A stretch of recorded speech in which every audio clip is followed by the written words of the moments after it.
And then you go back to Chicago, or you? I went back to Chicago, and I worked at a company called Jellyvision, which was doing a game called You Don't Know Jack, which was like a party trivia game. It was fun. It had like comedy bits on it that we were writing. We were coming up with comedy questions. Oh, so it was weirdly tangential to what you were doing. Yeah. No, it was a lot of fun. And then from there. A couple things happened. One, I decided that I wanted to try to work for The Daily Show. And also a friend, this is so long ago. Yeah, this is early Daily Show. This is early. And not only that, well, this will really give you a sense. A friend called me and told me that a show was looking for writers called Who Wants to Be a Millionaire? Oh. So I got a job writing questions for Who Wants to Be a Millionaire. What?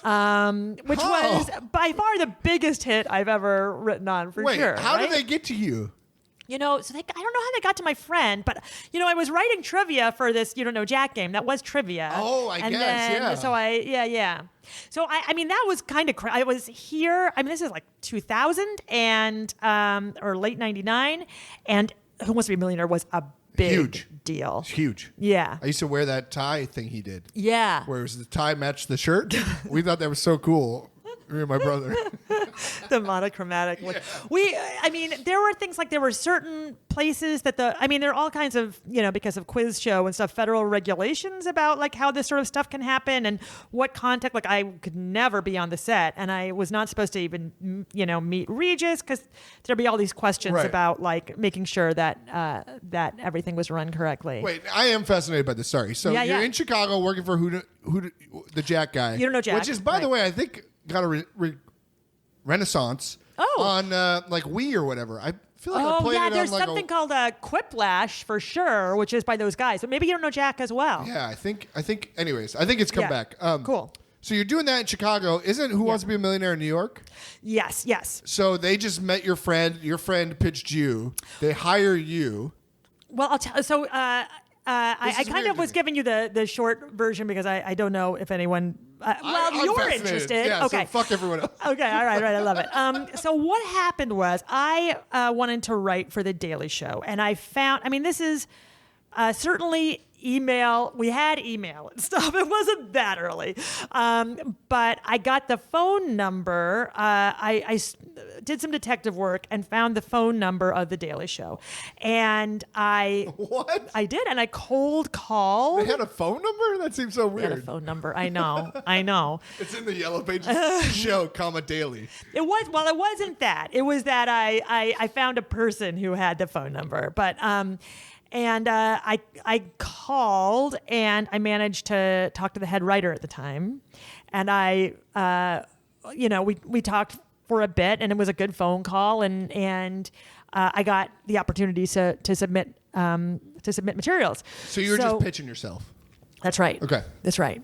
And while that was happening, so he came back to me, that head writer Ben Carlin, and basically said we don't have room. We can't hire you right now, but let's keep in touch. Meanwhile, this friend from New York got in touch with me and said, do you want to apply to be a writer on Who Wants to Be a Millionaire? And at that point I felt like, I think I have to make the move to New York. Yeah. So I took that, I got that job. I came to New York. I wrote Who Wants to Be a Millionaire. Huge hit. And the writers were like 5 young wannabe comedy writers. Oh, really? Oh, yeah. Yeah. Okay. And are you in like a writer's room for it, or are you writing them on your own? How does that work? We were writing them in a room. We were technically collectively in a room, but we were just sort of at our own desks with, IMAX. And you're just questions. like searching random fun facts?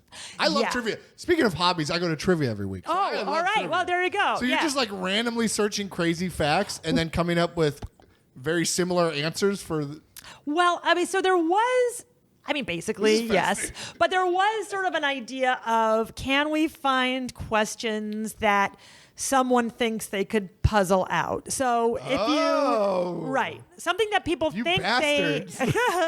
Clever. Something that people think they should be able to figure out. So, it was just sort of a random, who was, the emperor of Rome in whatever, You like reverse engineered. That's not as interesting as like which of these cities has and you'd be like, okay, so I've been to Seattle and I know this or whatever. Yeah. You monsters. That's clever. Did that pay well? From my standpoint at the time, it paid very well. Okay. Yeah. Because I could easily envision that as like a pay. Like, doesn't Saturday Night Live give some people like $100 for a joke? I could see it being like that. Yeah. No, we were on staff, and it was awesome. it was very doable for me, as I recall. That's dope. Yeah, that makes the move to New York easy. Then, yeah. too. So then the move to New York, and then true to his word, Ben Carlin got back in touch. I submitted stuff again, and then they hired me. Oh wow! So how long did you do Millionaire? I mean, like 2.5 months. Oh wow! It was short. Yeah. That's perfect timing. It was great. So you didn't have to have any odd job in New York. I had no odd jobs in New York. That's fantastic. Yeah, it was great.